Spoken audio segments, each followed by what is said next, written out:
पिपिलीर अति प्रसिद्ध ठाकुर नाम धरिबा मात्रे मिली जाउछि हजिथिबा जिनिस। एठारे आज आमे आपनकु एमिति गोटे दैवपीठ एवं एहार महिमा विषय कहबा पे जाउछु, जहा विषय पूर्वरु आपण माने बोध हुए जानि नथिबे। पिपिलीर पोपरंगा ग्राम ठारे अवस्थित एही प्रसिद्ध दैवपीठ, जहा बाबा मणचूल देवଙ୍କ पीठ हिसाब रे बेस जनाशुना। पिपिलीर टोल प्लाजा ठारू मात्र 4 किलोमीटर दूर अवस्थित एही पोपरंगा ग्राम, एठारे ही आविर्भाव होइछन्ती बाबा मणचूल देव। कुहाजाए एही बाबा मणचूल देवଙ୍କର रहिछि अपार महिमा, जाकी एही ठाकुरଙ୍କର नाम धरु धरु लोकमानंकु मिली जाउछि सेमानकर हजिथिबा जिनिस। केवल हजिथिबा जिनिस काहींकि जदि निजर केही प्रिय परिजन किंबा निज संबंधी किंबा निजर गृहपालित पशु पक्षी केउआडे चली जाती, ताहले एही बाबांको महिमार लोकमाने सेमानंकु पुणी थरे फेरी पाइछन्ती।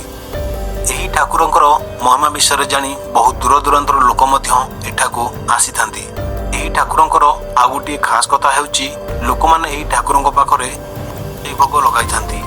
लोकमानଙ୍କର जदि किछि जिनिस हजि जाइथाए किंबा निजर प्रिय परिजन किंबा निजर गृहपालित पशु किंबा पक्षी केउआडे चली जाइथांती, ताहले लोकमाने एही ठाकुरଙ୍କୁ जाचना देइथांती एवं लोकमानंकु सेमानकर हजि जाइथिबा जिनिस मिली जिबा परे सेमाने आसी एही ठाकुरଙ୍କ पाखरे सेही को देइथांती। एहार आखपाख अंचल तथा पिपिली अंचल रे बसवास करथिबा लोकमानंकु जाहाकु आपण पचारिबे सेमाने कहिबे बाबांको महिमा विषय रे।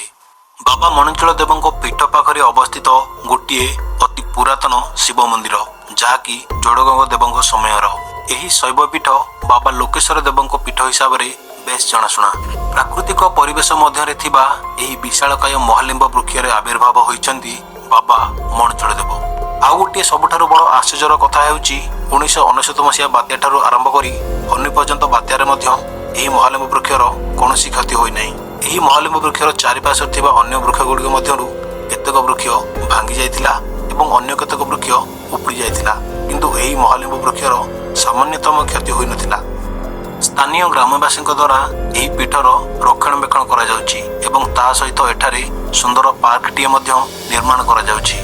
पंचुकर 5 दिन रे बाबांको पीठरे होइथाए नाम संकीर्तन एवं ता सहित भोजीर मध्य आयोजन करा जायथाए। पंचुकर एही 5 दिन रे बाबांकर एही दैव पीठरे भक्त मानकर समागम लागि रहिथाए। जदि आपणकर किछि जिनिस हजि जाउछि, ताहले आपण मध्य बाबांकर ना नियंतु, देखिबे आपणको आपणकर हजि जाइथिबा जिनिस निश्चित मिलि जिवो बोली आशा करा जाउछि।